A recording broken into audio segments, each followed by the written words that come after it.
Mwafrika, kuna elimu ambayo umeikosa kwa muda mrefu sasa. Ni wakati ambapo mambo yataenda kuwa wazi. Unajua, wakati mzungu anaandika Biblia yao alisema kwamba siku za mwisho maarifa yataongezeka. Dunia haina mwisho. Dunia haina mwisho, dunia ni asili. Watu wameingiwa na hofu, wanadhani kwamba wakifa au wakitoka kwenye upeo huu wa kawaida wa maisha ya kawaida wataenda motoni. Hivyo ni vitisho vyao tu ambavyo walivitengeneza na kuweka propaganda nyingi ili kuja kututisha wana wa Afrika. Lakini hakika wakati umefika sasa ambapo dunia inabaki kwa kila mtu. Hakuna taarifa tena iliyofichwa. Taarifa zote ziko wazi, ila ni wewe tu unajitia ugumu wa kutafuta ukweli wa dunia hii. Kuna habari, ukija kwenye mambo ya Biblia, jinsi wakati wanaandika Biblia yao wanakwambia Yesu alikuwa na wanafunzi 12. Hakika hili ni jambo la kushangaza sana. Wale wanafunzi 12 wa Yesu, hakukuwa Mwafrika hata mmoja. Lakini Mwafrika aliyezaliwa sasa na anaishi kwa sasa ana uwezo wa kutajia hao wanafunzi wa Yesu wote, ila ukimuomba akutajie hata babu zake 4 5 hapo mbele hawezi. Mwafrika iko hivi, Yesu ni wewe. Biblia yote ile unayoiona imeandikwa kumchambua mwanadamu na mfumo wa jua, tunasema solar system. Kuna mwingine haelewi. Tunaposema Yesu alikuwa na wanafunzi 12, wale wenye peo za juu za uelewa watakuwa naelewa nini ninachokizungumza hapa. Wanafunzi 12 wa Yesu wapo ndani yako wewe.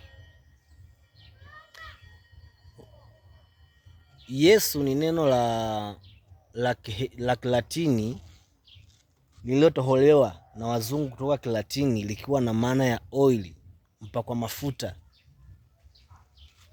Sasa mimi na wewe ni wapakwa mafuta, yaani sisi ndo Yesu kwa lugha nyepesi. Kwa nini? Kwa sababu wanafunzi 12 hawa wapo ndani ya mwili wako. Iko hivi, wewe hapo ulipo una neva 12. Hizi neva ndizo zinazoleta taarifa kwenye ubongo wako wewe.